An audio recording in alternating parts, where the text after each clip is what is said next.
Le SNRL vous présente le Congrès de Louviers 2024. La radio, le média des nouvelles frontières. En partenariat avec Broadcast Associés. C'est-à-dire que quelqu'un qui pense que la Terre est plate, on va devoir l'inviter ?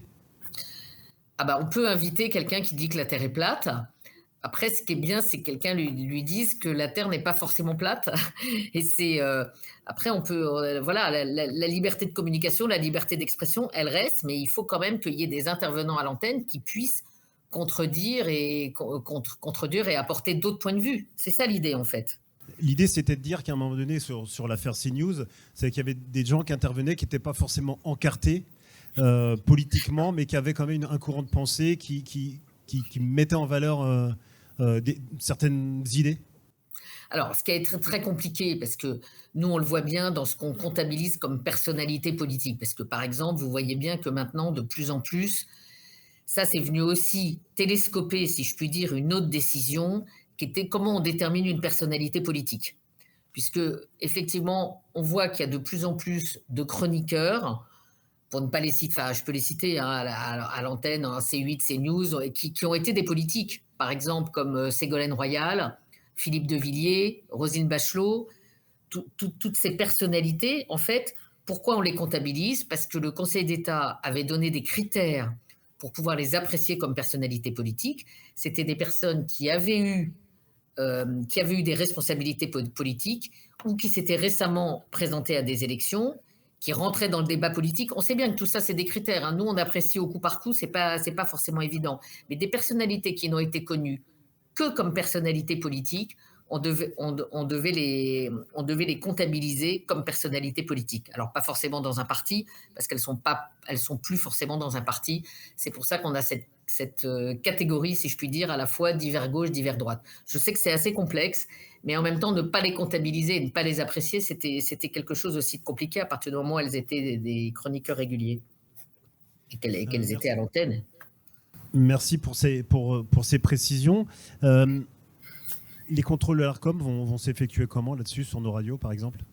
Alors, les contrôles de l'Arcom, ils sont de toute façon... Alors, ça s'apprécie. Alors, ce qui est le pluralisme, si on parle du pluralisme politique, hors période électorale, ça s'apprécie de manière trimestrielle, même s'il y a des déclarations mensuelles. D'accord ? Donc, c'est publié sur notre site, mais ça s'apprécie au niveau du trimestre, en dehors des périodes électorales. Pour les périodes électorales, nous prenons des délibérations ou des recommandations spécifiques selon les élections. Pour ce qui est de la présidentielle, des législatives, là récemment, la européenne et législative, on a pris des délibérations. Et on a une certaine marge de manœuvre, puisque par exemple, les européennes, on a estimé que le débat politique avait déjà démarré, et on a rajouté 15 jours par rapport aux 6 semaines plutôt habituelles. Et les législatives, de toute façon, on n'a pas eu trop c'était entre 20 et 40 jours. Donc là, c'était 21 jours. Donc de toute façon, là, on a adopté tout de suite notre délibération dès le lendemain dès le lendemain des européennes, pardon. Et donc voilà. Donc voilà. Et pour ce qui est de notre délibération du 17 juillet, l'idée, c'est pas au sein d'une émission, de toute façon, on a tous les outils pour pouvoir vérifier que les points de vue ou que les questions portant à controverse, si la maîtrise de l'antenne n'a pas été respectée, on a tous les outils pour pouvoir intervenir. Par contre, on a estimé que ce n'était pas sur une émission, mais que pour une chaîne info qui avait beaucoup d'heures d'information ou de programmes, ce qu'on appelle les programmes concourant à l'information, les programmes d'infotainment, c'est-à-dire que c'est des programmes qui ressemblent à de l'information et qui ne sont pas directement de l'information, mais qui y concourent. C'était en un mois qu'il devait y avoir l'appréciation. Et que pour les chaînes généralistes qui font quand même beaucoup moins d'infos, c'était sur 3 mois. Et il ne fallait pas qu'il y ait de déséquilibre manifeste et durable. C'est comme ça qu'on a... Après, on sait bien que tout ça est assez compliqué à appliquer et à appréhender, mais on va le voir au fil du temps et au fil des mois. Alors, dernière question, parce que je sais que vous devez partir. On aura l'occasion, nous, après cette question, de l'approfondir sur la position des radios, alors radios associatives ou pas, des médias en règle générale. On s'est posé la question, je vous disais que nous, l'idée de cette table ronde, c'était aussi arrivé après la séquence des législatives. On se posait la question, Anne Grandénon, si une radio prend position à un moment donné dans un débat politique, c'est-à-dire la radio, la personne morale prend position pour tel ou tel parti ou contre un parti, en l'occurrence là c'était au moment de la séquence, c'était sur les contre le RN. Qu'est-ce que risque une radio à prendre position et on pourra peut-être détailler un peu plus tard, il peut y avoir des conventions signées considérant que les radios sont des radios identifiées comme une radio d'opinion, c'est ça ? Ouais. Alors en fait, c'est assez rare parce qu'en général, il y a très peu de radios dites d'opinion hein, dans celles qu'on régule. Donc ça, franchement, c'est compliqué de répondre de façon certaine. Il faut vraiment qu'on voit la séquence pour qu'on puisse apprécier exactement comment ça se passe. Mais à partir du moment où dans une convention, c'est une radio d'opinion, c'est sûr qu'il ne va pas y avoir le même contrôle que pour une radio qui ne serait pas considérée comme une radio d'opinion. Et si une radio signe une tribune, par exemple, contre le RN, parce que je reprends cet exemple, parce que c'était le cas, vraiment, on a été interpellés, nous, en tant que syndicat, et je pense qu'on pourra être encore interpellés, on vous donnera la parole tout à l'heure. Si une radio, et à contrario, à l'antenne, la radio fait le job, hein, c'est-à-dire invite tout le monde, mais si la radio signe une tribune, c'est quoi le risque ? Franchement, là, il faut qu'on voit la séquence. Il faudrait. Bon, en plus, c'est toujours un collège qui décide.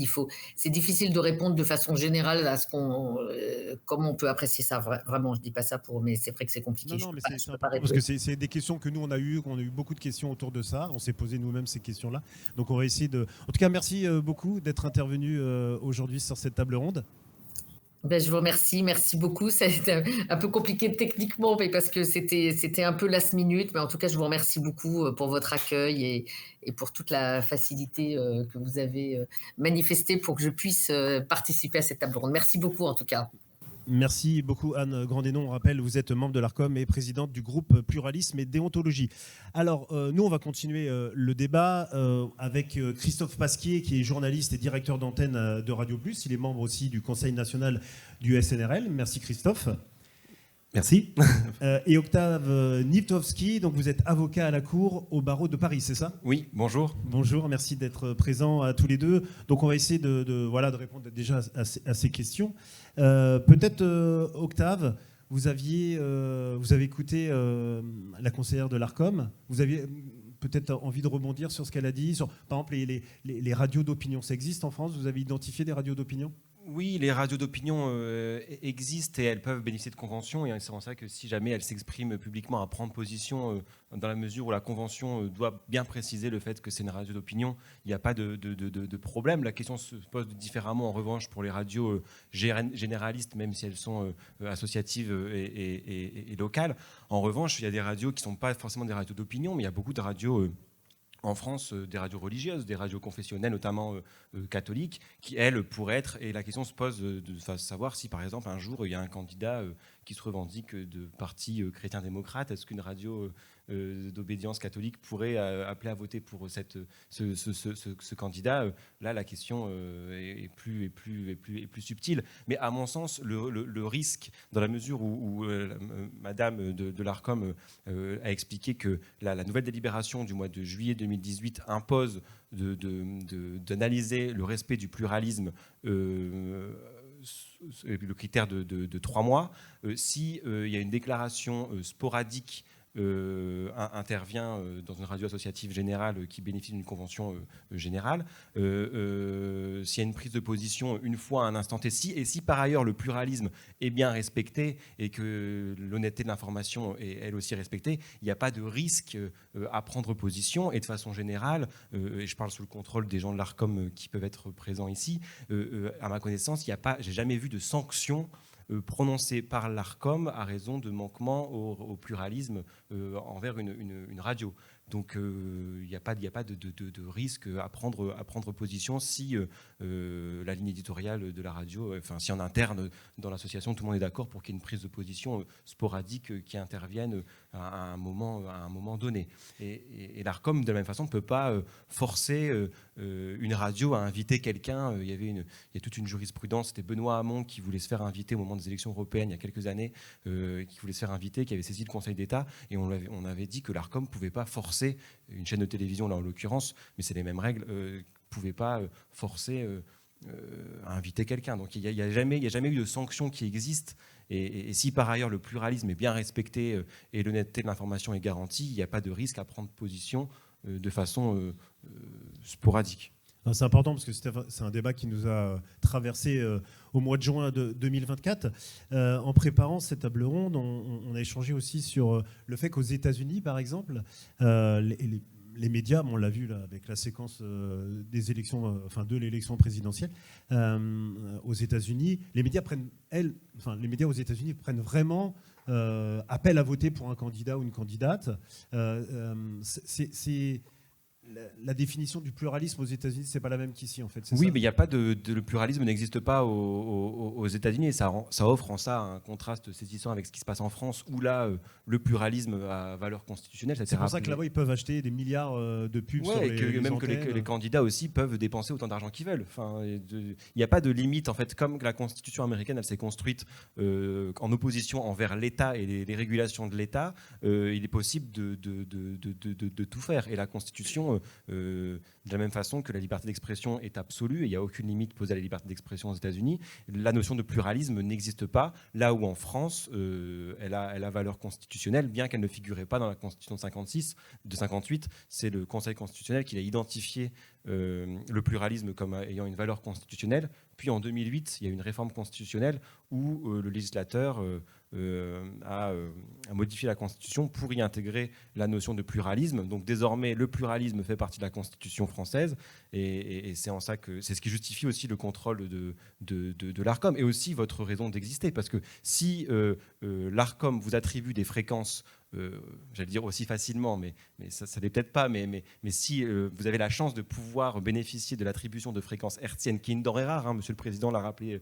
ce matin, que c'est ce qui justifie le contrôle de l'Arcom, si vous avez la chance de pouvoir bénéficier de fréquences hertziennes, c'est au nom du principe du pluralisme. Et en fait, vous existez, radio associative locale, au nom de ce pluralisme, pour permettre le pluralisme. Donc votre raison d'être, c'est déjà le pluralisme. Donc le fait que on ait cette table ronde aujourd'hui, ça démontre bien que vous l'avez tellement conscientisé que vous vous posez beaucoup de questions là-dessus, et c'est salvateur, et c'est tout à votre honneur, mais vous incarnez déjà en vous-même le pluralisme, et ça c'est le pluralisme externe, ce qui justifie votre raison d'exister, mais il faut aussi respecter le pluralisme interne dans les conditions qui ont été exposées par la membre de l'Arcom. En tout cas, j'aime beaucoup cette idée, justement, qu'on incarne le pluralisme rien qu'en existant.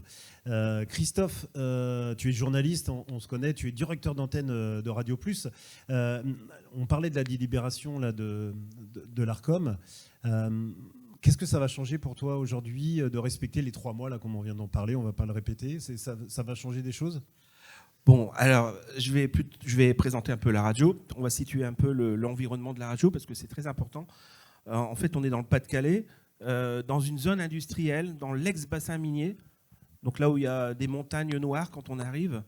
Et on est juste à côté de l'ex-grande usine, la Française de Mécanique, qui n'existe plus maintenant, mais c'est là où on fabriquait les moteurs thermiques Peugeot.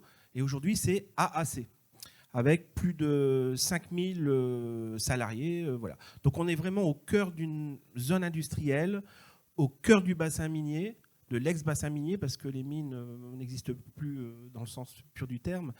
Et on est aussi dans une des 12 circonscriptions du Pas-de-Calais, dont 6 circonscriptions ont 6 députés du Rassemblement national. Donc 50% des circonscriptions sont, on va dire, gérées plus ou moins, entre guillemets, sur la législature par des députés du Front National, du Rassemblement national.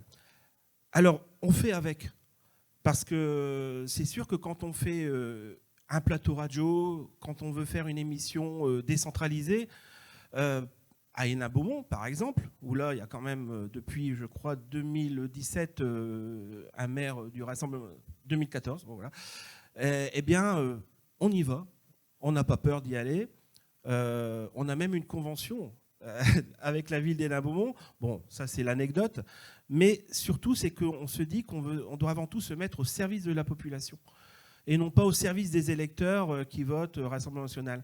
Parce qu'une radio, dans n'importe quelle radio, on a des auditeurs, et dans le quota des auditeurs, si on respecte les pourcentages des élections, fatalement, on a des électeurs de tous bords politiques. Et on a même certainement aussi des animateurs dans nos radios. Il y a des radios qui ont 80 animateurs, des radios qui en ont 40, etc. Il y a certainement également. Mais ce qui est important, c'est de garder cette souveraineté.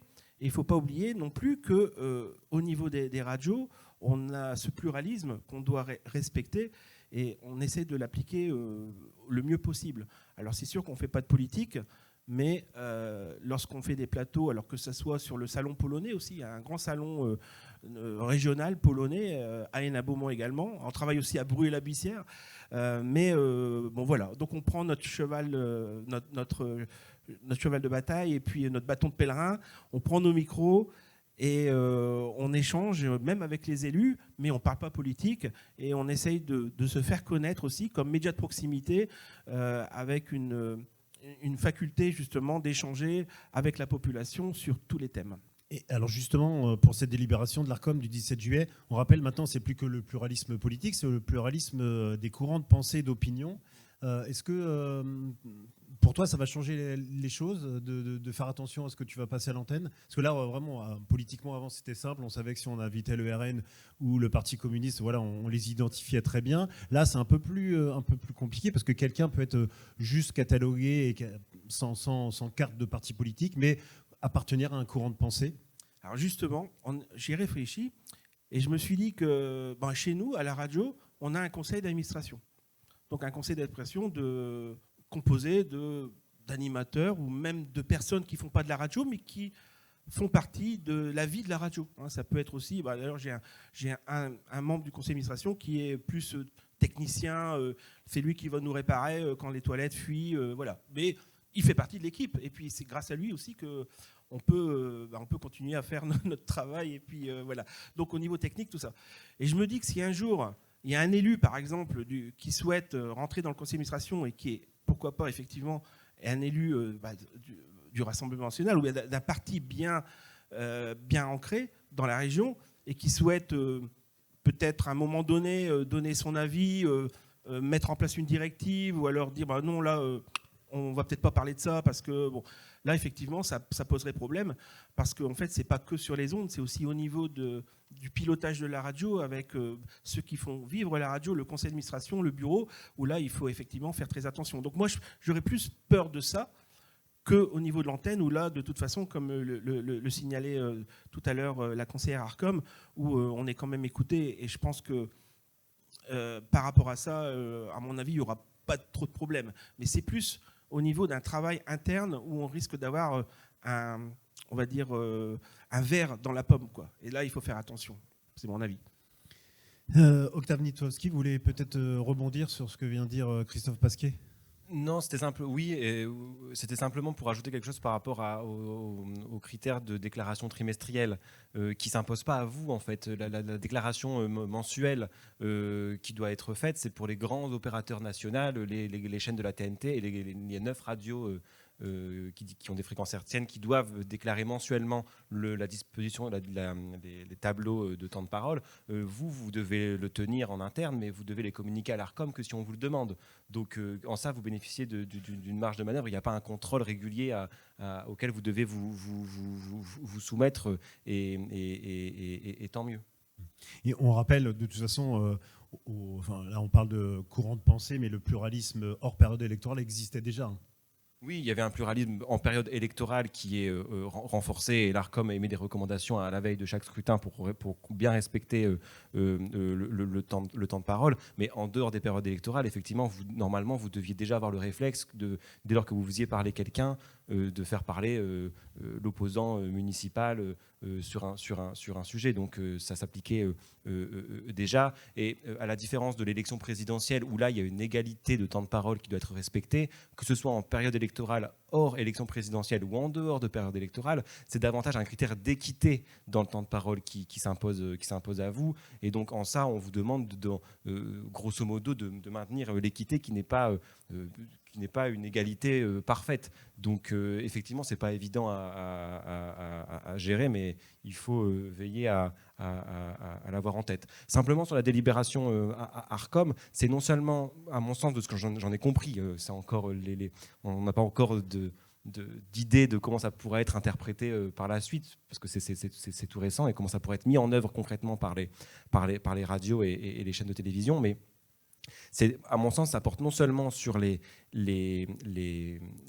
intervenants, mais aussi sur la diversité des émissions des sujets traités dans les émissions de politique générale. Parce qu'en fait, cette délibération, c'est davantage une délibération anti-CNews, en fait. De la même façon que dans les années 80, il y avait des lois anti-R100 pour garantir l'anti-concentration des médias et permettre aussi le pluralisme. Là, c'est une délibération anti-CNews. Et ce qu'on reproche aussi à CNews, c'est le fait que non seulement sur ces plateaux de télévision, ils faisaient intervenir que des intervenants qui n'étaient pas forcément militants pour tel ou tel candidat d'extrême droite, mais étaient dans une certaine idéologie. Mais c'était aussi le fait que c'était toujours les mêmes sujets qui étaient évoqués, c'est-à-dire l'islam, les problèmes de sécurité au quotidien, les problèmes les dénonciations contre ce qu'ils appellent le wokisme. Donc c'était toujours les mêmes sujets. Donc à mon sens, la délibération Arcom, elle doit aussi s'interpréter comme une nécessité de diversifier les sujets qu'on traite lors des émissions dites générales. Christophe, c'est intéressant ce que vient de dire Octave. Carrément. Et par rapport justement à la question première, c'est que ici, en tout cas au niveau des radios des Hauts-de-France, on a signé une charte de la laïcité et des valeurs républicaines, une charte qui est affichée d'ailleurs dans toutes les radios. Et il y a un article particulier dans cette charte, c'est justement le pluralisme et l'expression de tous les courants de pensée et d'opinion. Et ça démontre effectivement que on fait de la radio, mais on fait pas de politique dans le sens pur du terme, où on s'exprime sur un parti ou une opinion, mais cette charte, on essaie de la respecter au mieux. Et de toute façon, je pense qu'il n'y a pas que au niveau des radios que cette charte de la laïcité doit être appliquée.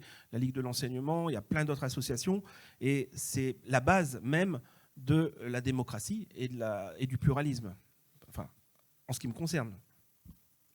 Même si certains partis utilisent un peu le mot laïcité à tout va, mais ce n'est pas le sujet aujourd'hui de cette table ronde.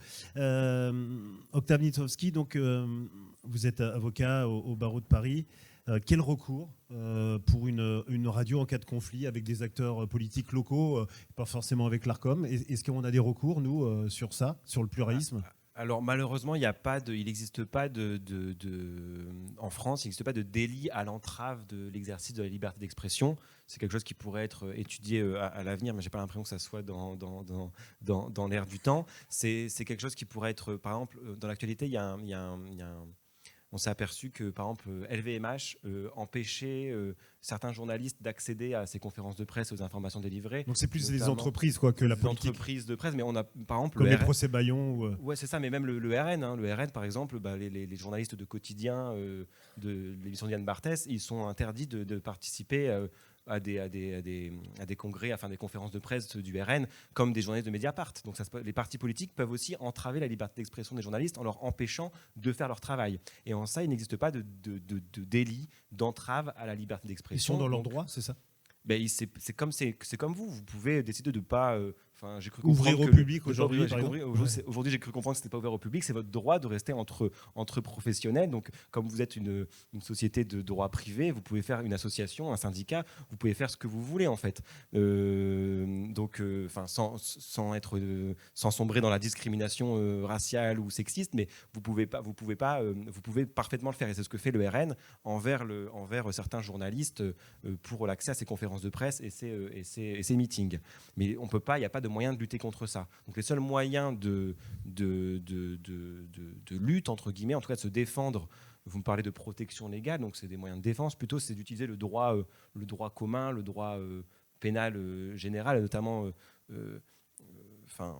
des délits par exemple, si ça arrive qu'il y ait des élus du RN qui diffament, qui injurient, qui calomnient des journalistes. Et donc en ça, il y a les procédures classiques que sont les procédures de diffamation, d'injure, d'atteinte à la vie privée qui peuvent être utilisées dans ce cas-là comme moyen de ne pas se laisser faire et de ne pas se laisser trop intimider par des élus du RN. Je défends beaucoup à Hénin-Beaumont, justement, beaucoup d'opposants politiques municipaux, et tant mieux si ça se passe bien pour vous, mais en dehors de la gestion policée municipale à Hénin-Beaumont, il y a quand même des abus à la liberté d'expression envers l'opposition municipale et envers aussi les journalistes de La Voix du Nord, par exemple, puisque Steve Briouat, le maire d'Hénin-Beaumont, il a fait l'usage d'une centaine de droits de réponse dans La Voix du Nord pour vraiment intimider et chercher à bâillonner La Voix du Nord. Donc en ça, c'est le droit est salvateur et peut permettre de se protéger contre des poursuites, des atteintes à la liberté d'expression de façon, par l'usage abusif du droit de réponse, je pense à l'opposition municipale qui est sans cesse, on leur coupe la parole, on leur permet pas de s'exprimer librement dans le journal municipal comme il le faudrait. Donc là, le droit permet de s'en sortir, mais et puis, je pense qu'il ne faut pas hésiter non plus, si vous avez des problèmes avec des élus, quels qu'ils soient, du RN ou pas, mais des fois dans des petites communes aussi où le maire n'est pas forcément... où il agit un peu comme un potentat local et un petit chef local, comme un petit dictateur du coin. Il ne faut pas hésiter à l'antenne à le faire savoir en toute transparence aussi pour les auditeurs, d'expliquer que ça se passe mal avec certains élus et que voilà, d'autant plus que vous avez la chance par rapport à la presse écrite, les radios, de ne pas être soumis à l'obligation de diffuser les droits de réponse. Donc si jamais vous recevez un droit de réponse d'un élu qui veut faire valoir sa parole, vous n'êtes pas obligé légalement, à la différence de la presse écrite. Et justement, alors ça tombe bien, parce qu'avant on parlait on a parlé de communication sociale de proximité, puis on a parlé beaucoup de FSER, vous en doutez bien, avec le PLF et donc l'attaque qu'on a subie. Justement, le fonds de soutien, Christophe, ça sécurise aussi notre indépendance vis-à-vis des politiques locales.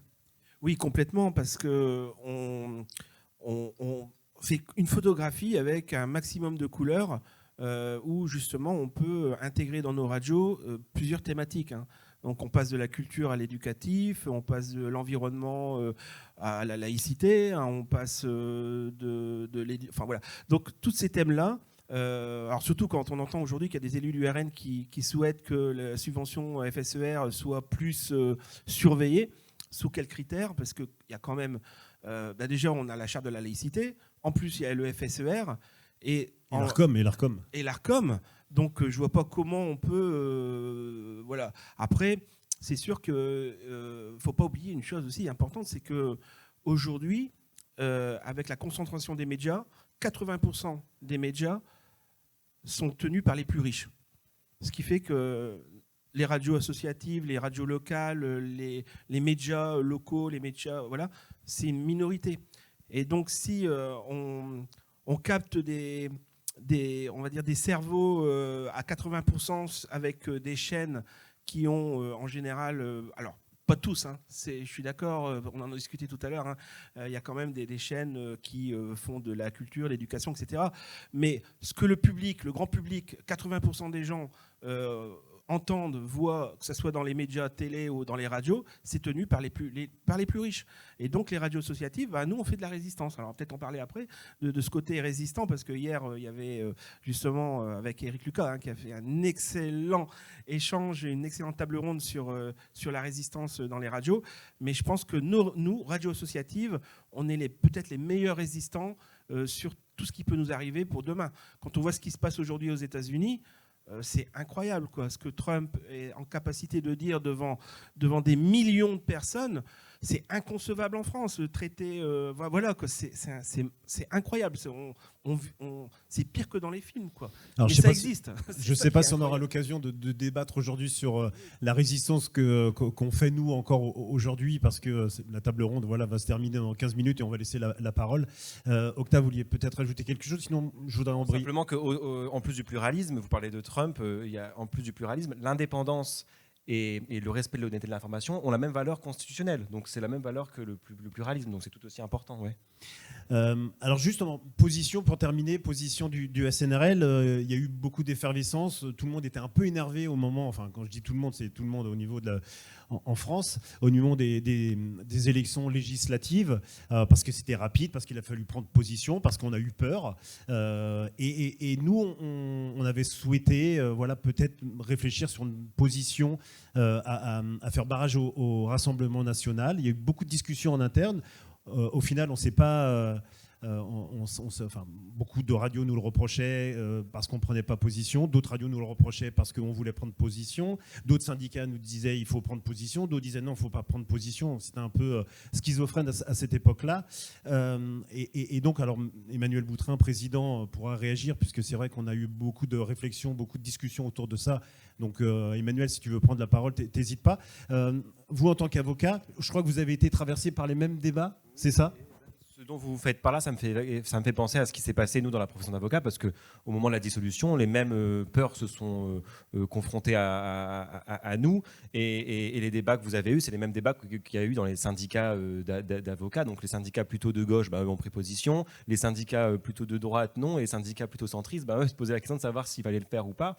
Mais en tout cas, j'ai bien aimé la façon dont notre profession, de façon non politique, on a ce qui s'appelle le CNB, c'est le Conseil national des barreaux, c'est ce qui regroupe tous les barreaux en France, eux ont décidé de non pas appeler à faire barrage ou appeler à voter pour un candidat, ils ont simplement rappelé l'importance de l'état de droit et du rôle de l'avocat dans l'état de droit. Et moi, je pense que vous, de la même façon que donc nous, en tant qu'avocats, on incarne l'état de droit au quotidien, vous incarnez peut-être davantage la liberté d'expression au quotidien, donc peut-être prendre position si ça vous met mal à l'aise d'appeler à faire barrage ou d'appeler à voter pour tel candidat, utiliser la liberté d'expression qui est au centre nucléaire de votre raison d'être, d'utiliser la liberté d'expression comme un étendard et communiquer là-dessus, de dire que c'est important de chercher à préserver la liberté d'expression et de chercher aussi à conscientiser tout ça, puisque c'est aussi aujourd'hui d'avoir conscience des risques qui existent peut-être demain, de préparer l'avenir et je pense par exemple à Mediapart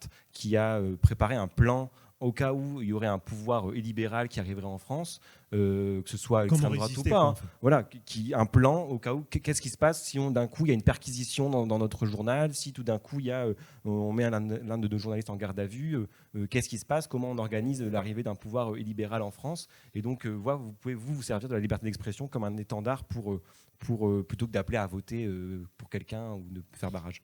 Alors Emmanuel, au mois de juin, on a vécu donc une période, une séquence compliquée. On a échangé beaucoup, avec beaucoup de membres du Conseil national, du bureau exécutif du syndicat, des WhatsApp, des vocaux, des mails, pas de fax parce qu'on n'en a plus, mais en tout cas, on a beaucoup échangé et ça a été complexe. On a presque mal vécu cette période. Il y avait une espèce de tension dans l'air. Je pense que tout le monde avait peur. Enfin, vraiment, il y avait une peur viscérale. Emmanuel, cette séquence, il y a beaucoup d'émotions aussi. Il y a beaucoup d'affect dans nos radios. On est passionné par ce qu'on fait. Avec le recul, comment tu as vu cette période ? Bon, c'est difficile d'intervenir sur cette question-là parce qu'en effet, comme tu l'as dit, il y avait beaucoup d'émotions et beaucoup d'affect parce qu'il y a des opinions finalement qui se font jour et qui vont percuter notre travail de patron de radio et notre travail de journaliste, notre travail de communication sociale de proximité, et qu'en effet, certains d'entre nous, peut-être à juste titre, je ne sais pas, je n'ai pas de certitude, estimaient on était à la veille d'une sorte de danger pour la liberté d'expression. C'est une opinion, parce que à lire le programme des uns et des autres, il n'y avait pas d'atteinte à la liberté d'expression tel que c'était décrit dans aucun, je dis bien dans aucun programme de quelque parti politique que ce soit. Ça serait grave d'ailleurs finalement quand on y pense bien. Donc finalement, moi je l'ai vécu plutôt avec une sorte de sagesse, en prenant du recul, et puis peut-être aussi en pensant à l'avenir. Mais c'est un débat qui traverse l'ensemble de l'économie sociale et solidaire également, c'est-à-dire en effet face à un courant politique qu'on peut estimer illibéral, c'est une opinion, mais elle est à peu près partagée par beaucoup. Face à ça, en effet, est-ce que l'économie sociale et solidaire, ou est-ce que la liberté d'expression, par exemple, est en danger? Au moment du débat, pour ma part, j'ai pensé qu'on allait trop loin en disant que cette liberté d'expression était en danger au stade de juin 2024. Maître, moi, je suis à l'écoute de votre opinion là-dessus. J'ai pensé parce qu'il n'y avait aucun indicateur, et même, je l'ai défendu, au contraire, le courant illibéral dans notre pays, qui a quand même un certain avenir devant lui, d'abord a une certaine légitimité démocratique, qu'on le veuille ou non, c'est un fait, c'est pas une opinion, c'est un fait, et que ce courant, ce bloc, moi ce que j'appelle, je crois que je l'ai appelé à ce moment-là, le bloc réactionnaire, est-il attentatoire aujourd'hui à la liberté d'expression? Ce bloc réactionnaire dit exactement le contraire. Il dit que ce qui est attentatoire à la liberté d'expression, c'est le fait de lui interdire, au titre du pluralisme interne et externe dans chacun de nos médias, un certain accès à l'antenne, sauf sur CNews. Mais CNews qui, à la même époque, se voit, d'une manière ou d'une autre, sanctionné. Donc on apporte de l'eau au moulin, finalement, au bloc réactionnaire qui, selon nos présupposés affinitaires, idéologiques, nos opinions, nos convictions, parfois nos certitudes, qui finalement, c'est dans notre esprit, c'est plutôt lui qui est attentatoire, alors que lui estime que c'est nous qui sommes attentatoires à sa liberté d'expression. Mais réfléchissez bien, personne n'a raison dans cette histoire. Donc, la position qui a traversé notre Conseil national, et là nous l'exprimons plutôt en public, elle a été en effet beaucoup émotive, beaucoup engageante. Ça nous a divisés. C'est très bien que ça nous ait divisés, parce que c'est la preuve qu'on débat, c'est la preuve qu'on réfléchit, et c'est surtout la preuve qu'on peut prendre du recul par rapport à une situation donnée. Voilà ce que je souhaitais exprimer, mais j'aimerais bien avoir, Maître, également votre opinion, parce que finalement, ce qu'il faut éviter, c'est d'être pétri de certitude et savoir écouter l'autre. Moi, je vous avoue que dans l'économie sociale et solidaire, et j'en ai discuté avec le délégué général Hugues Polastro tout à l'heure, je défends l'idée, par exemple, que nos valeurs doivent être exposées à l'ensemble des élus et doivent être expliquées à l'ensemble des élus. Pas sous l'angle des certitudes. Excuse-moi, Sylvain, je prends encore quelques secondes. Mais sous l'angle de notre travail de terrain. Par exemple, nos EHPAD, dont beaucoup, vous le savez, la moitié à peu près d'ailleurs, relèvent de l'économie sociale et solidaire, sont à but non lucratif. Eh bien, à l'ensemble des élus, quelle que soit leur tendance, expliquons le fonctionnement d'un EHPAD. Je suis personnellement administrateur d'un EHPAD, au conseil d'administration d'un EHPAD.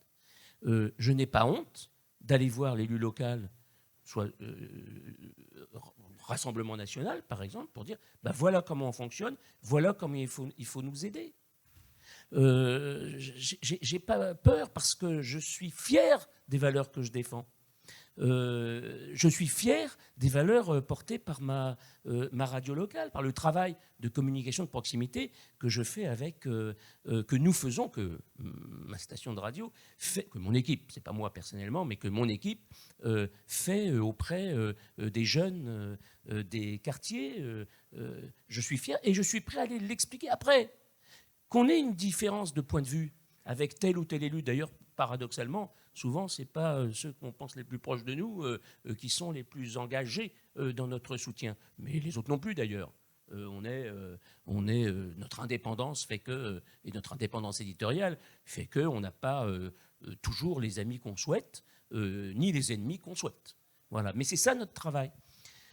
Moi, je pense qu'il faut avoir une attitude, aujourd'hui en tout cas, au jour d'aujourd'hui, mais attention, alors, je pense qu'il faut avoir une attitude plutôt responsable, plutôt dans une sorte de vision, défendre nos valeurs par rapport... mais ne l'oubliez jamais, ça.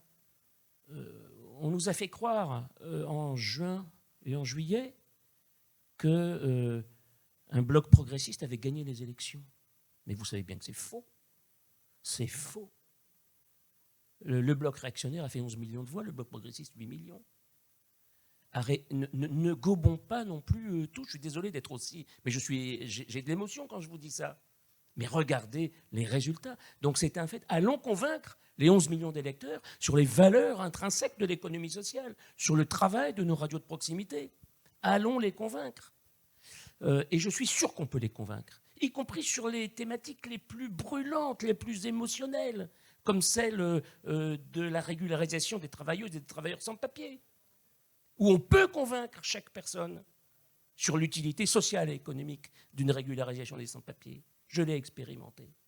On peut convaincre.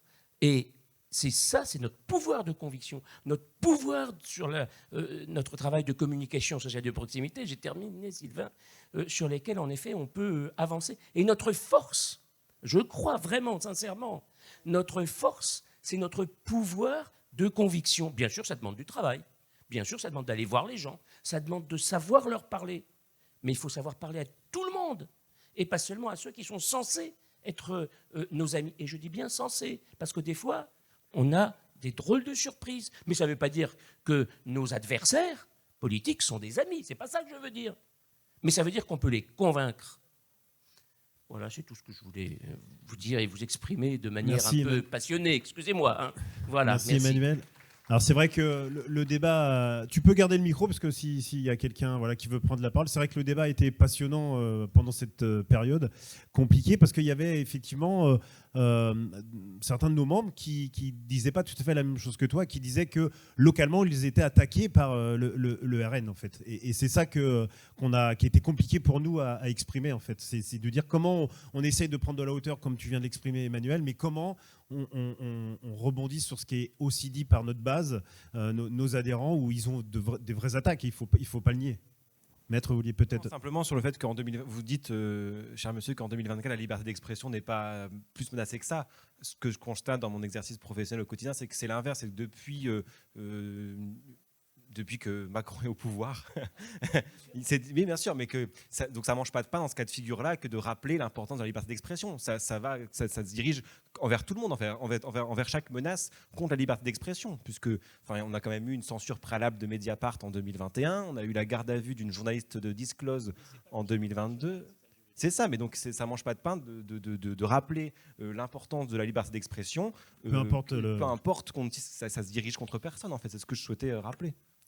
Alors, nous, on a du mal à vous voir sur scène, donc je ne sais pas qui veut prendre la parole.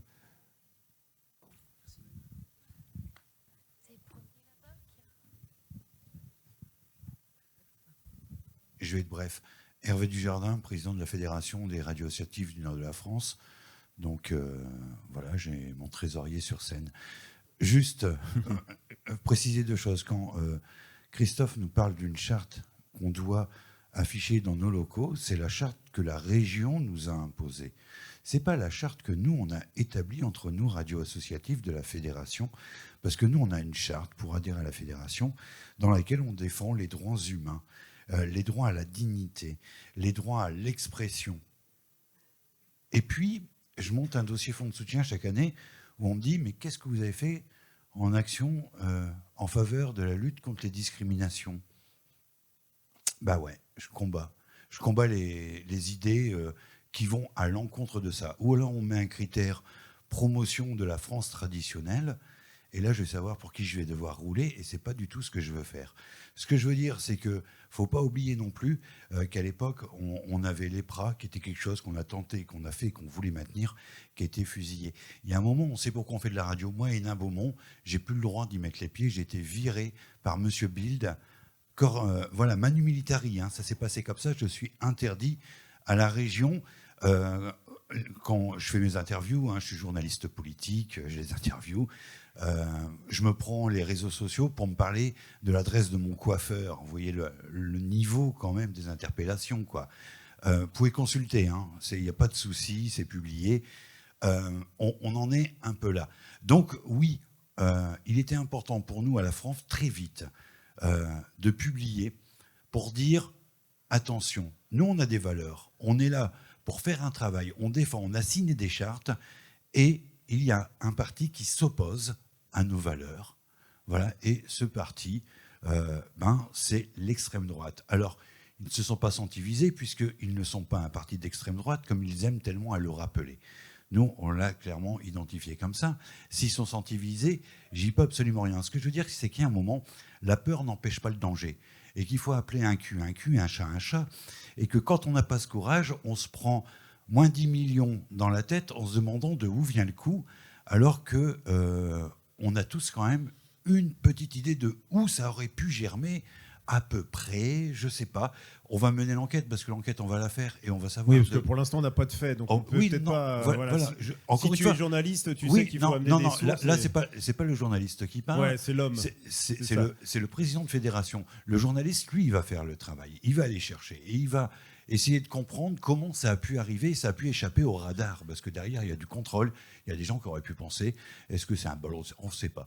Mais toujours est-il, pour parler de cette... Moi, quand je fais une émission et je les reçois, et en plus, je tape encore plus sur les gens que j'aime bien, j'ai envie de dire, avec lesquels je pourrais avoir des affinités d'opinion, parce que je suis peut-être plus exigeant avec eux. Voilà. Et ça fait partie. Et après, moi, quand j'ai un élu qui vient chez moi en disant, mais de toute façon, vous savez, on sait très bien, monsieur Dujardin, que quand on vient discuter avec vous, on sait où on discute. Bah ouais, tu sais où on discute, parce que on s'en cache pas et on le revendique. Et c'est une façon d'exister, de faire écouter une voix différente. Et il ne faut pas se cacher derrière son petit doigt. Merci Hervé. Il y a d'autres personnes. Je crois que j'ai vu Charlotte, là, qui est membre du Conseil national, qui voulait parler. Et derrière aussi, mais bon, le micro a été distribué ailleurs. Okay. Charlotte, peut-être. Allez-y. J'ai le micro. Ok. Bon, on va rester en région Nord-Pas-de-Calais. Slimane Thier, Post LFM Roubaix. Désolé, mais... la parole aurait pu circuler un peu plus nationalement plutôt que d'être cantonnée dans ce secteur géographique. Quelques observations très très courtes. La première, pour exprimer un point d'accord et de désaccord avec Christophe, tant qu'il s'agit de parler aux habitants de la région d'Hénin-Beaumont ou toutes les villes qui ont basculé au Front National, il a vraiment raison d'aller dans la mission qu'ils ont, et que nous avons tous de médias de proximité, de médias de première ligne, d'aller en direction des habitants. La différence et la question politique, au sens de politique éditoriale, à mon sens, se pose dès lors qu'on a affaire à une institution qui a des pratiques pas forcément illibérales, mais plutôt souvent autocratiques. Des exemples ont été donnés, je vais vous en donner d'autres. La Fédération des radios associatives du nord de la France, qui existe depuis 1992-93, René Laverne et là, il peut confirmer, a abouti près d'une dizaine d'années après à signer une convention avec la région pour aider les radios de la France. Et cette convention a abouti en 2009. Depuis 2009, nous sommes, systématiquement, en tant que Post LFM, attaqués, agressés en séance plénière du Conseil régional par le Front National, soit à l'époque sous la parole de Madame Le Pen, Marine Le Pen, soit de son héritier qui n'est pas putatif, Sébastien Chenu. Et pour vous apporter des faits, il y a 2-3 ans, nous avons fait condamner M. Chenu pour diffamation. Oui. Je termine, parce que pour que les choses soient très claires. Quand on parle de CNews et des éditorialistes de CNews, moi je suis désolé, à CNews, il y a quand même un certain nombre d'éditorialistes ou de pseudo-journalistes qui ont été condamnés pénalement pour des délits racisme et autres. Et il y a 8 millions, je crois, d'amendes qui ont été prononcées par l'ARCOM, et on est au-delà de l'alternative, des faits alternatifs, comme aimait à le dire M. Trump. Et donc, à un moment donné, il faut vraiment se poser, effectivement, et de ce point de vue-là, je suis d'accord avec la méthode, la question collective de savoir qu'est-ce qui relève d'un certain nombre de valeurs fondamentales qui font que nous faisons exister des médias de proximité qui ont cet ancrage territorial, social, démocratique, et pour faire vivre ces principes. Et dès lors qu'il y a du racisme, de la discrimination, une volonté systématique d'exiger la pratique et l'application de la préférence nationale, je suis désolé, mais moi je considère qu'on change fondamentalement la nature intrinsèque de la République. Après, sur la dimension politique, et je m'arrêterai là-dessus, c'est qu'on a beaucoup interrogé finalement les obligations, le cahier des charges et la norme juridique, réglementaire ou législative qui devrait s'appliquer aux radios. Mais on ne pose pas non plus, et j'élargis finalement le débat, la question des pratiques des acteurs politiques. Et j'ai entendu aujourd'hui que dans l'heure, ça se passait très bien et qu'il y a une dimension d'approche, de contribution, notamment d'un certain nombre d'autorités et de pouvoirs locaux, avec notamment la radio qui nous accueille. Pourtant, nous, en Hauts-de-France, nous sommes ostracisés depuis 2017 par le Conseil régional de Hauts-de-France, que nous avons fait condamner au moins à 2 reprises devant les juridictions administratives. L'état de droit, force doit rester à l'état de droit, puisque nous avons obtenu une décision de la Cour administrative d'appel, nous avons obtenu une décision du tribunal administratif de Lille qui a en fait abrogé toutes les décisions implicites commises par le président de région lui-même. Autrement dit, il n'y a pas besoin d'être au FN pour avoir des pratiques autoritaires. Et de ce point de vue-là, se pose également une autre question qui montre à quel point, finalement, il y a un enjeu de réactualisation de notre capacité de résistance. Et moi, je suis vraiment positivement surpris et très agréablement surpris tout à l'heure d'avoir entendu, et je pense que c'est une promesse, et j'espère qu'elle ira au-delà de l'hirondelle printanière qui a été la décision abusive de la ministre de la Culture dans le PLF, c'est qu'enfin, il y a une forme de réactivation finalement de l'esprit de ce qu'étaient les radios associatives et de la résistance entre d'une part effectivement ce que développait à juste titre et avec beaucoup de force et d'énergie le président Boutrin hier et aujourd'hui, mais également ce que j'ai entendu du secrétaire général du CIRTI sur la nécessité de faire front ensemble sur des enjeux qui réaffirment la position démocratique, républicaine et quelque peu libertaire des radios locales, qu'elles soient associatives ou commerciales. Merci. Yann Simon, tu peux récupérer le micro et le descendre à Charlotte, s'il te plaît, ce serait bien. Hop. Je l'ai demandé depuis un certain temps, merci. Robert Jean Leclerc, président de Radio Avalon. Je voudrais mettre un point d'ordre parce que j'ai trouvé l'intervention du président Boutrin excellente. Bon. Alors, 2 choses que j'adresse à Maître Micowski, qui est une question de définition. On confond, et ici je vois tout le monde confond, la liberté d'expression, n'est-ce pas, avec, qui est une chose, n'est-ce pas, avec la liberté d'opinion. Pour être clair, je vais vous résumer ce que c'est. Vous avez le droit d'avoir l'opinion que vous voulez, ok ? Mais actuellement, le sentiment juridique profond est qu'en ce qui concerne l'expression de cette liberté d'opinion, attention, il y a ce que vous pouvez exprimer et ce qu'il vous est interdit d'exprimer. On est d'accord ? C'est 2 choses différentes. Président Boutrin, j'ajoute à ce que vous venez de dire, ça va durer dans ce que vous avez essayé d'indiquer. Point d'ordre, premier point d'ordre. Deuxièmement, le pluralisme. Alors, le pluralisme, attention, il s'agit du pluralisme politique. Moi, je me suis battu depuis 42 ans en créant un certain nombre de radios locales et des radios pirates au début, etc. On voulait quoi ? On voulait donner la parole aux gens qui ne la prenaient pas et qui n'avaient pas. C'est ça, les radios locales. Alors ensuite, tout le monde politique, etc., très divers, vous savez, moi j'ai eu des pires problèmes, mais pas du tout. J'étais tout simplement avec un député maire du coin qui voulait m'imposer des choses et qui était loin d'être Front National. Donc j'ai eu des emmerdes, j'en ai eu avec tout le monde que je connais. C'est pas pour ces gens-là que ça a été créé. Ces gens-là ont déjà le pouvoir, participent du pouvoir et de l'opinion. Et nous sommes des radios président Boutrin reconnaît, d'économie sociale et solidaire. Alors mon pluralisme, moi, politique, ça ne m'intéresse pas. Mais les gens peuvent exprimer, les gens simples, les gens qui n'ont pas la parole, ils ont la liberté, non seulement d'opinion, qui est la leur, mais d'expression, s'il vous plaît, parce qu'ils n'ont jamais eu la parole. C'est pour eux qu'on l'a créé. Et ce n'est pas grave, parce qu'ils expriment profondément ce qu'ils ont au fond du cœur. D'accord ? Bon. Et d'autre part, il y a le pluralisme, alors économique, social, etc., biologique, tout ce que vous voulez, c'est dans la nature, défendre l'environnement, la biodiversité, tout ça, c'est le pluralisme. Excusez-moi. Bon. Donc, quand on utilise des termes aussi connotés que cela, il faut d'abord bien définir, donner la définition.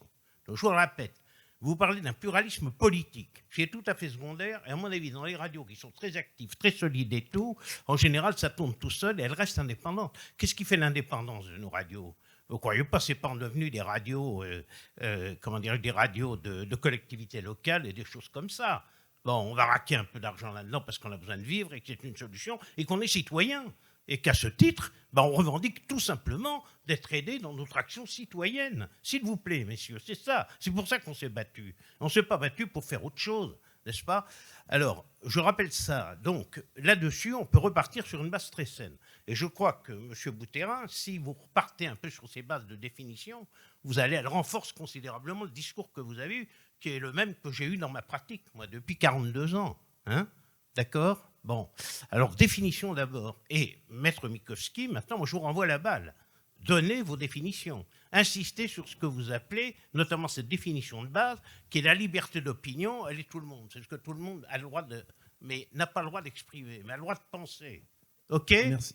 Bon. Alors, OK. à partir de là, on crée effectivement des entonnoirs juridiques qui sont extrêmement puissants, très forts aujourd'hui, au niveau de la communauté de l'Union européenne. Terrible ce qui se passe avec d'ici la création d'un droit international qui s'impose aux droits nationaux, à ce que sont les gens, etc. Alors, j'arrête là la discussion maintenant. C'est ça la base du truc. Et l'enjeu de ces choses-là, c'est ce que je vous dis, reprendre sur les bases. Merci. Merci. Maître, peut-être une réponse, et puis on prendra une dernière question Non, après simplement, pour je conclure. ne dis pas autre chose que la liberté d'expression, c'est la possibilité d'exprimer ses opinions dans la limite des limites posées par la loi. Donc les limites, c'est la diffamation, l'injure, l'atteinte à la vie privée. Il n'y en a pas d'autres. On peut dire tout ce... Oui, voilà, c'est le respect de l'autre. Voilà, c'est...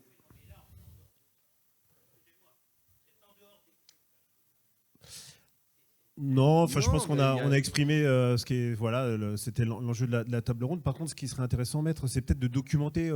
J'ai entendu dire qu'il y avait des plaintes quand vous vous attaquiez au Conseil régional. Je pense qu'on va pas en parler là tout de suite, parce que voilà, on va conclure. Mais ça serait intéressant de documenter ça, de savoir toutes les radios qui ont été attaquées comme ça publiquement en séance. Ça serait vraiment intéressant. Peut-être Charlotte, dernier mot, dernière question, puis on conclura. Alors moi c'était une réflexion. Moi je travaille à Londe Porteuse et on a à la fois un atelier chantier d'insertion et une radio associative, même 2 chantiers d'insertion à Nantes et à Clermont-Ferrand, donc on sort du nord de la France. Nous on s'est posé la question tout de suite de mettre en place un manifeste pour dire qu'on ne ferait pas de choix sur la nationalité des personnes, en fait qu'il n'y aurait pas de conditionnement pour faire venir les gens au sein de notre structure. On avait cette grande crainte parce que, évidemment, déjà, on est dans la région de Laurent Wauquiez avec certaines restrictions aussi sur des dossiers de subvention et des manières de faire qui ne sont tout sauf écologiques, par exemple, sur des aides sur de l'investissement. Et on se retrouve, en fait, on a réfléchi à peu près 30 minutes en se disant comment on annonce ça pour pas que ça soit non plus stigmatisant sur notre pratique. Et le moment qu'on a vécu, du coup, Emmanuel, nous aussi, on l'a vécu certainement différemment. Mais on l'a vécu d'une manière où on s'est dit on est mis en danger dans le modèle même des radios associatives, parce que les radios associatives, elles sont là pour donner la parole à ceux qui ne l'ont pas, pour permettre à des bénévoles de manière, je pense et j'espère, quasi inconditionnelle de venir s'exprimer à l'antenne en étant formés, en étant accompagnés, et d'avoir cette parole multiple. Et en fait, tout simplement, ne pas se positionner contre l'extrême droite, c'est laisser la possibilité qu'on nous donne des nouvelles règles du jeu. Et je vous rejoins aussi sur le fonds de soutien. On a des critères sur la lutte contre les discriminations. C'est pas pour rien et c'est exactement ce qu'on fait au quotidien. Donc nous, sur le manifeste, on a des politiques qui nous en ont parlé après en disant « Ah, vous avez pris position ». Certains de droite en disant « Ah, vous avez pris position ». Bah oui, on a pris position et ça ne changera rien parce que dans le modèle même de notre radio, c'est aussi différentes personnes et c'est aussi je pense pour les antennes, on peut le revendiquer d'une manière en faisant écouter des voix différentes et en ayant une mixité qui doit se faire, et mixité de genre et mixité d'origine. Merci, en tout cas, je pense que c'est ce qu'on fait dans les radios associatives. On est plus de 750 et il faut le souligner. Et c'est vrai qu'on a vu cette mobilisation assez importante suite à cette baisse dans le PLF de notre fonds de soutien. Et on est fiers d'appartenir à ce mouvement et on est des gens passionnés, vous l'avez vu encore aujourd'hui. Maître, merci d'être venu ici participer à cette table ronde. Avec plaisir. Merci. Christophe, merci. Et donc, on pourra poursuivre, bien sûr, ces débats, parce que je vois que c'est encore passionné. Merci. Et puis, merci Emmanuel d'avoir donné cette vision un petit peu qu'on a eue de toute cette séquence passée qui était fatigante. Mais on ne savait pas que la séquence suivante serait encore plus fatigante avec la lutte contre le FSER. Mais ce qui est bien, c'est que ça nous a rapprochés de nos amis de la CNRA. Et aujourd'hui, on travaille ensemble. Et c'est plutôt pas mal. Christophe, c'est la suite, c'est ça? Donc en fait, je ne sais pas si vous avez tous eu et toutes le petit papier pour écrire votre nom pour les ateliers FSER, c'est bon? Tout est nickel. Juste avant, on va peut-être signer un petit truc, c'est ça?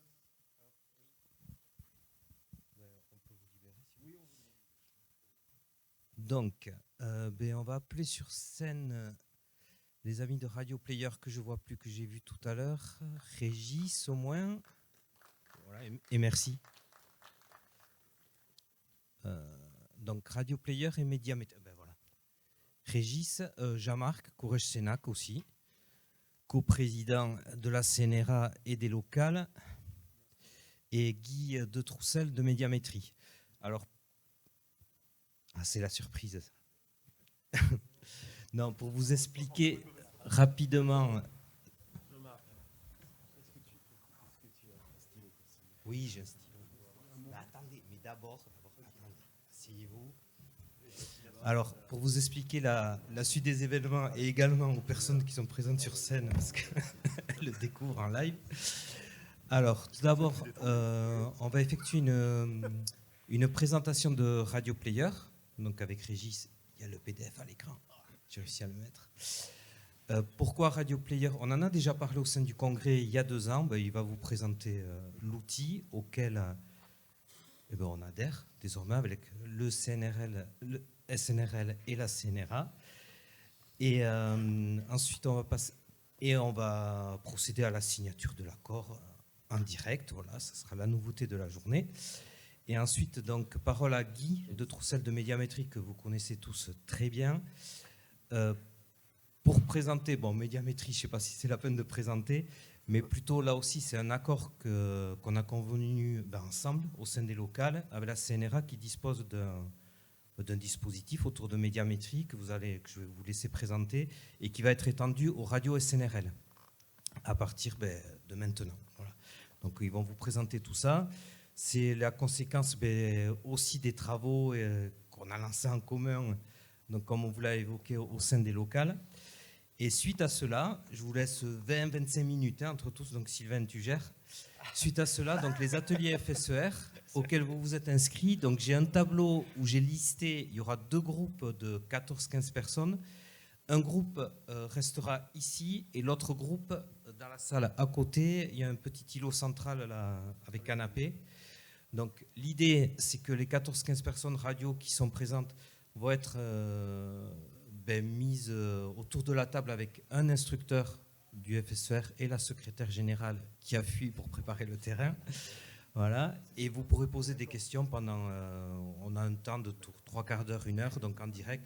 Là, pour le coup, c'est très technique. Si vous avez des questions sur les justificatifs, le montage de dossiers, etc., mais vous en avez plein. Donc, il ne faut pas hésiter.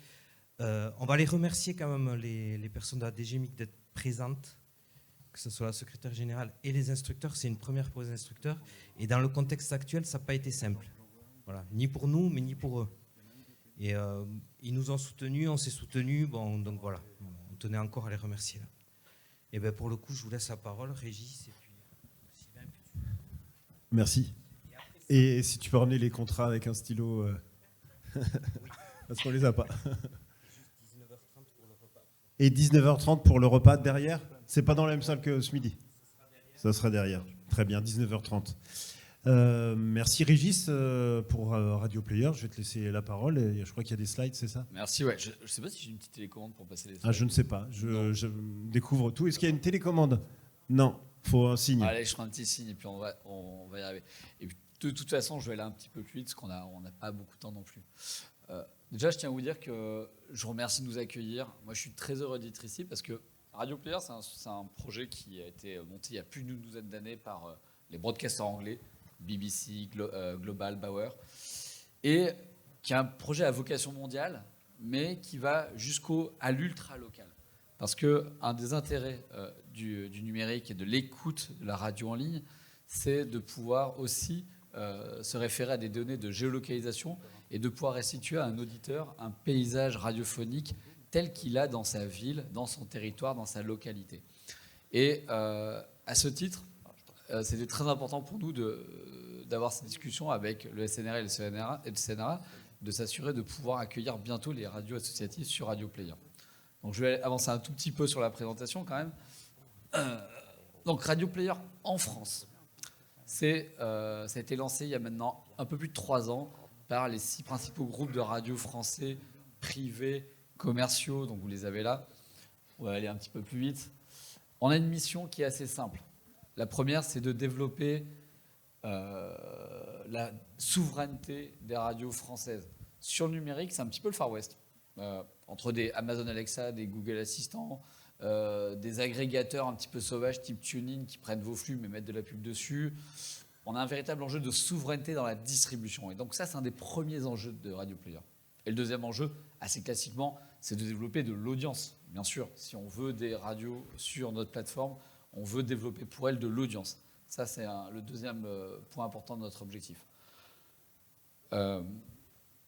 Notre modèle, en revanche, il est un petit peu différent des autres agrégateurs. Les radios payent pour être sur Radio Player. Vous savez, quand c'est gratuit, vous êtes le produit en général. Nous ne vendons pas de publicité. Nous ne vendons pas de données. Nous, notre seul job, c'est de générer de l'audience pour les radios. Donc c'est pour ça que les radios doivent payer pour être sur Radio Player. Et après, elles sont libres de monétiser et de faire valoir l'audience qu'elles ont réalisée sur Radio Player pour faire valoir leur audience, leurs annonceurs et pour enrichir leur modèle économique et agrandir leurs audiences. Donc ça, c'est quelque chose qui est très important. En France, Radio Player, aujourd'hui, c'est 252 radios, 930 web radios, 850 000 podcasts à peu près. Vous savez, il y a près d'un petit millier de radios en France. Notre objectif, c'est d'être le plus représentatif possible. Et c'est pour ça que, pour nous, c'est très important de parler avec vous, radio associative, parce qu'on a très envie de vous accueillir sur notre plateforme pour essayer d'être le plus proche, finalement, du paysage radiophonique français. Je parlais de la dimension internationale. Aujourd'hui, Radio Player, c'est 23 pays, essentiellement en Europe et en Amérique du Nord. En Amérique du Nord, c'est le Canada, pour être précis. On a des partenariats qui commencent à se développer aux États-Unis, au Japon, dans d'autres pays asiatiques. Il y a vraiment une volonté d'être mondial. Pourquoi être mondial ? Parce que c'est ce qu'il faut aujourd'hui pour peser face à des constructeurs automobiles, face à des GAFA qui investissent énormément dans les commandes vocales et dans les enceintes connectées, pour poser bien sûr sur les stores applicatifs iOS, Android, tous ces environnements que vous connaissez déjà. Donc le fait que ce projet soit mondial, ça donne au secteur de la radio dans son ensemble et dans chaque pays et dans chaque territoire une force pour réussir à s'imposer dans ce domaine numérique. Vous voyez, on a tous sur la table des iPhones, des Android, des choses comme ça. Dans vos voitures, vous avez de plus en plus des écrans connectés. Tous ces environnements-là, finalement, sont contrôlés par des multinationales. Et donc, si le secteur de la radio ne parle pas de manière unifiée autour d'une marque commune pour diffuser la radio dans ces environnements connectés, elle n'arrivera pas à s'imposer ou elle sera intermédiée par des acteurs type TuneIn, type Xperi, type d'autres. Ils sont plusieurs à essayer de prendre ces positions-là. Et donc, c'est important qu'on se réunisse pour peser. Alors, très rapidement sur notre écosystème, bien sûr, vous nous trouvez sur smartphone, en compagnon sur les montres connectées, les TV connectées bien sûr, les enceintes connectées avec les commandes vocales Google et Alexa notamment, en desktop. Les environnements connectés dans lesquels nous sommes présents, je vais passer très rapidement, mais bien sûr, tout ce qui est Apple, Google, mais aussi des enceintes type Sonos, Alexa, Android Auto. On travaille avec Volkswagen, avec Stellantis. Une intégration native à venir très prochainement avec Google Assistant. C'est un partenariat qui a été annoncé en mars cette année. Techniquement, c'est très long à mettre en place. Google galère un peu pour s'intégrer sur notre plateforme et pour intégrer les milliers de radios de 23 pays. Mais on est en bonne voie. Donc on espère que très bientôt, ce partenariat sera opérationnel. Et Alexa, on a déjà un premier partenariat qui nous permet d'être présent avec les radios membres de Radio Player sur Alexa, mais on n'est pas encore arrivé à une intégration technologique complète. Et donc notre objectif, c'est de réussir à venir s'imposer pour squeezer TuneIn et avoir une intégration de bien meilleure qualité que celle que nous avons aujourd'hui. Côté constructeur automobile, vous avez tout le groupe Volkswagen qui a intégré la radio hybride avec Radio Player. Donc on parlait beaucoup de DAB+, tout à l'heure. La radio hybride, c'est une radio finalement où vous sélectionnez vos stations favorites et vous allez la suivre en FM, en DAB ou en IP en fonction du meilleur mode de réception disponible en fonction de là où vous êtes. On travaille, juste pour passer rapidement, on travaille en France bien sûr avec le groupe Renault. Aujourd'hui on est présent via une application Android Automotive sur tous les véhicules Renault, Dacia, Alpine. On travaille également avec Stellantis. Voilà. En termes de distribution et de services, je passerai rapidement parce que ça on va le voir en atelier, c'est un peu plus technique sur ce que vous pouvez faire dans Radio Player. Je voulais, pour conclure, arriver sur les radios associatives sur Radio Player. C'est une discussion qui a été commencée il y a déjà quelques années. Et finalement, on y arrive aujourd'hui, je suis assez content. On va signer sur scène un protocole d'accord pour qu'on s'engage à intégrer des radios associatives dès maintenant, avec pour objectif d'être prêt au 1er janvier 2025, d'avoir un nombre suffisant de radios associatives sur Radio Player pour pouvoir afficher un bouton « Les locales » qui permettra de lister les radios associatives et de les rendre disponibles aussi quand vous êtes dans votre localité. Vous êtes en Normandie, dans les radios locales qu'on vous proposera, il y aura bien évidemment des France Bleu, des Indés, mais aussi Espace Normandie et les autres radios associatives qui sont dans votre région. On pourra faire la même chose avec Atomique à Tarbes. Enfin voilà. L'objectif, c'est de s'assurer que les radios associatives soient visibles au même niveau que les autres radios locales de votre territoire ou de votre communauté, comme quelqu'un le disait tout à l'heure. Un des points forts du terme, des conditions dont on a convenu avec le CNRA et le SNRL, c'est que la réalité des radios associatives est quand même particulière. Et donc, c'est important de faire un effort. Et vos syndicats vont jouer le jeu de nous aider à vous intégrer, parce que vous êtes nombreux, ça demande pas mal de traitements pour vous intégrer, pour faire les facturations, pour faire ces choses-là.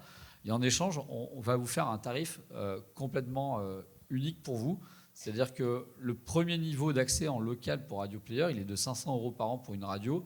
Et pour les radios adhérentes de vos syndicats, elle sera de 200 € hors taxe par an. Pour les radios associatives qui auront du multiville, on a un niveau supérieur sur lequel on appliquera le même taux de remise. Nous, notre objectif, c'est de faire en sorte que vous soyez là. On tient quand même à ce que toutes les radios paient, parce qu'on tient à la pérennité et au côté symbolique de ce modèle de Radio Player. C'est-à-dire qu'on n'est pas payé par des annonceurs ou par quelqu'un d'autre, on est vraiment payé par les radios. Et donc même les plus petites radios doivent payer cet accès-là. On essaie juste de faire en sorte qu'il soit raisonnable par rapport à vos économies. Et le dernier point qui est là aussi, je vous le disais tout à l'heure, c'est que ces radios, on souhaite qu'elles soient suffisamment nombreuses pour qu'on puisse les réunir sous la bannière Les Locales et qu'elles soient bien identifiées. Voilà, j'ai essayé d'être concis. Très bien, merci Régis. En tout cas, c'est vrai que pour nous, ce qui est important, c'est ce que tu disais tout à l'heure, c'est d'être réunis parce qu'on voit que c'est quand même la jungle pour être sur les plateformes. On se rend compte qu'aujourd'hui, on a de plus en plus de mal. On nous dit que les plateformes strike certains flux ou les podcasts, etc.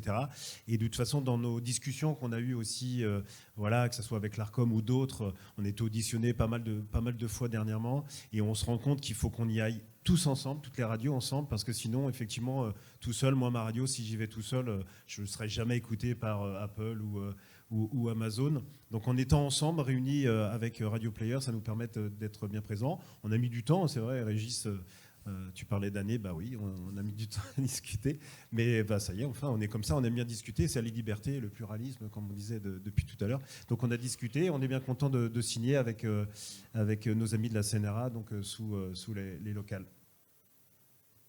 Jean-Marc, tu veux rajouter Tu as dit quasiment tout, hein. De toute façon, j'allais exactement puisoyer ce que tu viens de dire.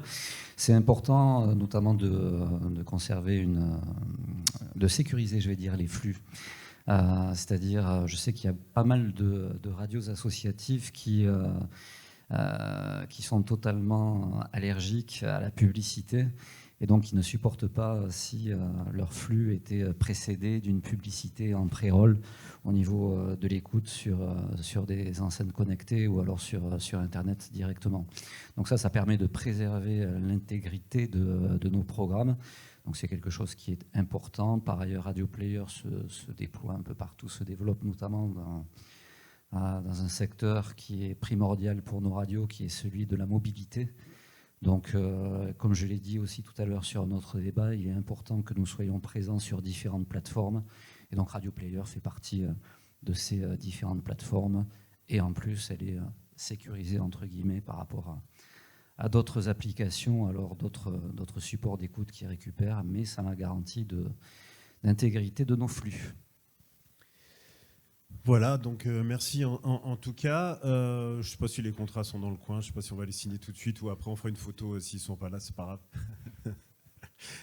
Médiamétrie, on connaît quand même un petit peu. Alors quand on parlait d'années de discussion, je pense qu'on est sur le même ordre d'idée aussi. Ça peut se compter en années, ouais.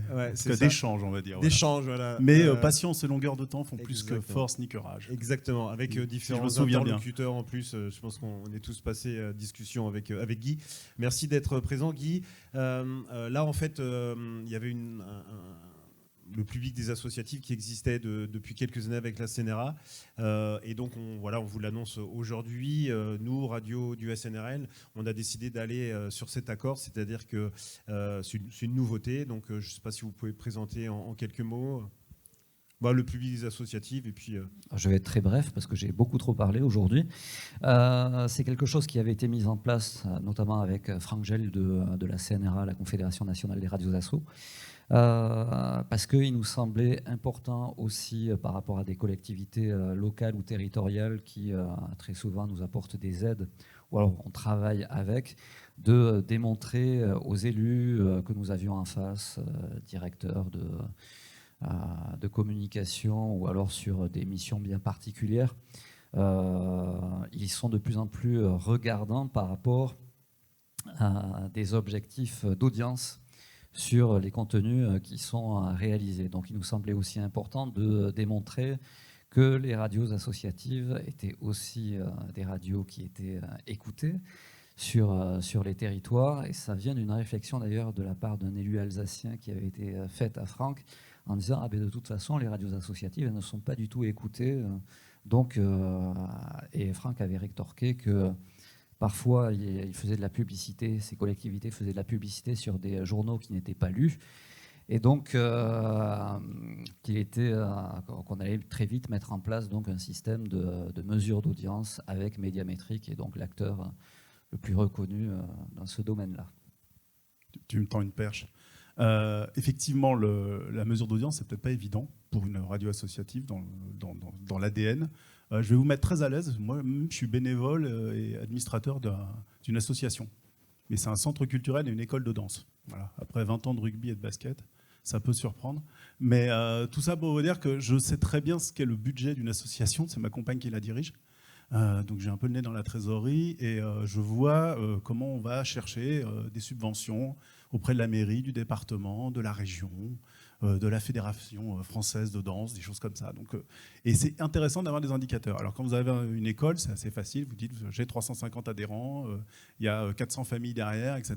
Donc tout ça, c'est des choses qui parlent en général aux élus locaux et ça donne du sens. Et puis en plus, on peut être visible sur le terrain, on peut faire des manifestations, participer à des événements. La mesure d'audience, en fait, alors, ce qui est pratique, c'est qu'on a un système pour les radios qui est déclaratif, qui est téléphonique. Ça a des avantages, des inconvénients, on peut en parler pendant des heures, je vais vous épargner, mais si vous avez des questions, vous n'hésitez pas. Et fondamentalement, quand on parle d'audience, pour nous, souvent, et en radio en particulier, c'est de l'audience quotidienne. C'est le nombre de personnes sur une journée qui écoutent une station. Et ce modèle de recueil d'audience, il existe depuis très longtemps chez Médiamétrie, et c'est du déclaratif, c'est spontané. Donc fondamentalement, vous ne le savez pas, mais tout le monde est mesuré. Souvent, on me dit qu'est-ce qu'il faut faire pour être mesuré. Mais en fait, sur votre audience quotidienne, vous êtes toutes et tous mesurés.